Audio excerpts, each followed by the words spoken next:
Here we are. This is the Chem balancer site that you're going to be using pretty soon to practice balancing chemical equations. I'm just going to show you briefly the directions. Here is our first equation as an example. We have copper, 2 atoms of copper combined with 1 molecule of oxygen to form 2 molecules of copper oxide. We're going to go over briefly the directions. And is it taking us there?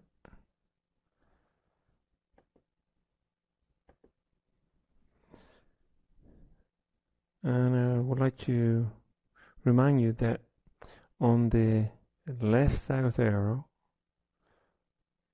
what we find there are reactants. So the copper and the oxygen on the left side of the arrow are known as reactant. On the right side of the arrow, we have products. The arrow should be read as yields. We're going to be using the yellow highlighted numbers, and those are known as coefficients. And here it's telling us that you can change the number of molecules by typing new numbers in front. The objective is to have the same number of each kind of atom on both sides. So we're going to click OK after going through the brief review. And we're going to perform our first practice equation. For that, we're going to click on Start Game.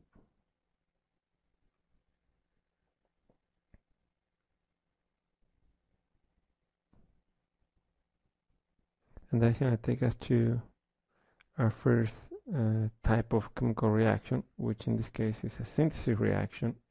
We have iron plus sulfur yields iron sulfide. So we need to type in the actual number in those boxes, the coefficient.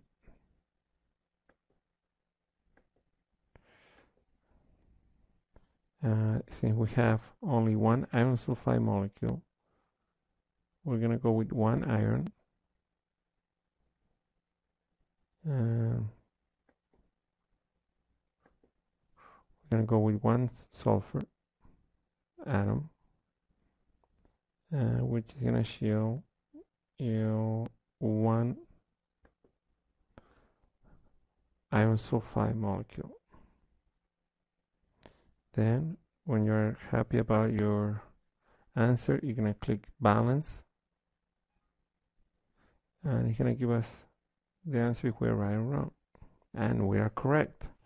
In Latin, ferrum means iron. From ferrum comes the symbol Fe and the word ferrier, a blacksmith who puts iron shoes on horses. Sulfur is a yellow powder. Now you have a new word to use when you happen to find yourself in a party. I used to be a ferrier. So yes, I used to put iron shoes on horses. It's not that funny, right? All right. So we're going to click OK, and that's going to take us to the next equation. And I'm not going to do this one, but so you have an idea. This is hydrogen gas, chlorine gas combined together to yield hydrogen hydrochloric acid, and this happens to be another synthesis reaction. We have synthesis reaction, decomposition reaction, single replacement, and double replacement reactions, and we're going to be practicing them all.